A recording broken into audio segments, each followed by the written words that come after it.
Hey friends, I am here with another video full of financial freedom tips. I'm Dr. Lakisha Simmons, and I'm so happy to share information with you about how you can early retire or just become financially independent. So, today's question is for Dear Dr. Keisha. My budget is so tight. How can I retire early? How much money do I actually need? Let's get started. All right. Now, I get this question all the time. My budget is so tight. Everything's so expensive. How is it possible to retire early? I'm not thinking about it because everything's just so expensive. It's just impossible for me. Or I'm embarrassed to even think about my money. I just don't even want to think about it. And so, whatever category you're in, whatever boat you're in, I want you to know that it is possible for you. Now, I'm not saying it's going to happen overnight. So you're not going to retire next year or in 2 years. Maybe you could, but I don't want you to count yourself out, because even if instead of retiring at 62 or 65, you retire at 55 or 58, hey, that shaves some working years off, right? So I want you to know that it's possible. You just have to create a plan. So that's what I want to talk to you about today. I've got 3 tips for you. The first one is you've got to document and assess your starting point. I know this sounds boring because you thought I was going to say go invest in the stock market. Not yet, because you have to know how much money you have to even invest. You may have debt to pay off first. You may need an emergency fund first. So there's education that has to take place, and there are other things that need to be in place before you just start putting money into the stock market. So you're going to assess your current budget. I really hope that you have something that automatically calculates your ending point for you or your balance. If you don't, grab mine. It's free. I call it my budget bestie because it knows everything about me. It knows what I value. It knows what I like. It knows what I don't like, because that's what I spend my money on. And you need a budget that is tailored to your life. So this is a spreadsheet. It's actually a Google Doc, and it has all the formulas already in it for you, whether you pay monthly or bi-monthly. You've got everything you need in it. There's space for you to add additional categories that I may not have thought of, but it is a great starting point. I've always charged for it, but now I'm giving it away for free, so make sure that you grab that. All right. So once you do that, you can assess your starting point. So here's some questions to ask yourself. How do I feel about my current financial situation? Are you happy about it? Do you feel a little embarrassed? How do you feel? Let's use that as a starting point of creating our plan. Have you been making progress towards your goals or away from your goals, right? So here's one of my tips. Write out your goals. Do you want to retire at 50? Do you want to retire at 40? Do you have some debt you want to pay off? You may want to pay off debt and invest at the same time. That's totally possible. All right. So there's a method to it, obviously. And we talk about that in the Wealthy Achiever VIP 4-week program, which I'm so excited about. But, it's possible. That's my whole point. But if you don't even write down what your goal is, how can you reach it? All right. So let's keep going. So that's step 1, assessing your current situation, getting on a really good budget. Step 2 is time to marry your 401k. Don't you just love the names I have for these? Marry your 401k. Why? Why would you do that? Well, because your 401k is tax deferred. And entrepreneurs, you have options too, okay? You have a solo 401k.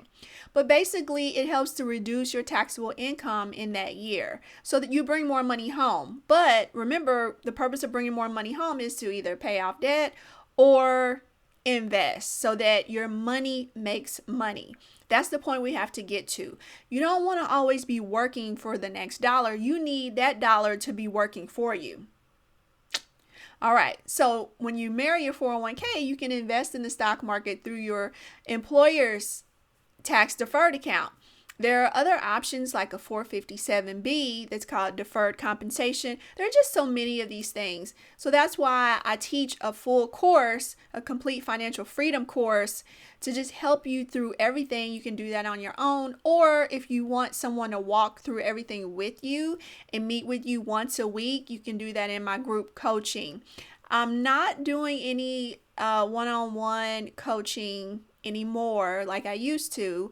I'm really going to focus in on this group coaching because I think I can help you better with a longer term plan than just a one-off meeting. All right, so that's about your 401k. Step 3, calculate your FIRE number, because again, if you're on a tight budget, you really need to know what you're working towards. You see a trend here? So what you're going to do is look at how much money do you need to live on? That's important to note. And the only way you're going to know that is to really look at your budget, print out your checking statements, credit card statements, and analyze each and every entry, every transaction. Did you want to spend that money? Was it an emergency that you didn't have an emergency fund? You had to put it on a debt? Or were there things on there you're like, I wasted a lot of money eating out this month, or I wasted a lot of money doing XYZ. Think about those things because that could help loosen up your budget. And if you're still really just tight, think about even bigger ways to reduce your expenses. And you can see my other blog post, how my budget bestie can save you $200 to $300 a month to get some more specific actionable items. And of course, inside the course, I have a ton of ways that I was able to reduce my expenses and live on less than $40,000 a year, even with 2 children. All right, so things like my mobile phone bill. I mean, just some things you just hadn't even thought about. All right, that I've already assessed for you. So, how much money do you need to retire? Let's say you need $40,000 a year. We're not considering taxes at this point, okay? So we'll talk about taxes later. But let's say you need $40,000, all right? If you have $40,000, I want you to multiply that by 25. This is something called the Trinity Study, where we determine that if you take 4% of your nest egg and live on that, if that's adequate for you, then that nest egg, depending on your allocation of risk, could last you 30 years or more. So if you need $40,000 a year, multiply that by 25, that gets you $1 million. If you take 4% of that $1 million, that's $40,000 a year. Since the stock market on average makes 6% to 7% a year, guess what? You're taking 4%, not the 6 or 7, so that's giving you a nice little buffer in there. And some years the stock market is up more, some years it's down more. One way or the other, over time, it still kind of averages out after inflation to around 6 or 7%. But just to give you a little motivation, because we all need that, I want to show you or tell you just how much the stock market has been performing in the past years. Okay, so for example, in 2020, the S&P 500, which is 500 of the stocks we know and love, companies that we know and love, had a return of 18%. 18%. Where are you going to go to get 18% in a year? Now, obviously, that was one year, not every year. The year before that, 2019, the S&P 500 had returns of 31%. So that means on January 1st, whatever your balance was, by the time December 31st rolled around, your balance had increased 31%. That's pretty good, right? But guess what? In 2018, it was actually negative. It was down 4.4%. And if you go down history, you'll run into years where we had substantial reduction in growth in the stock market as well. So there are years that it's up and there are years that it's down. There are days that it's up and there are days that it's down. That's just a part of it. But this complete financial freedom plan that we're discussing is not day trading. So we're not looking at the day-to-day. We're looking at a longer term plan to get you where you need to be.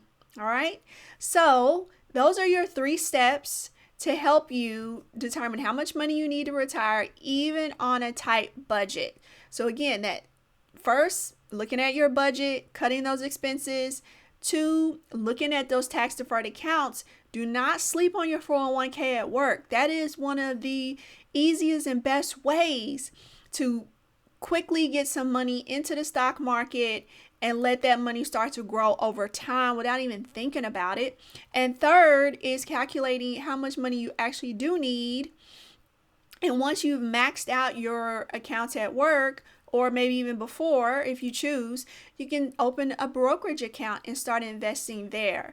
And I teach you all about what I did and how I retired at 41 from a full-time job, even though my whole working career over 19 years, my average salary a year was $77,000. That was my average. So I had years that I had more and I had years that I had way less.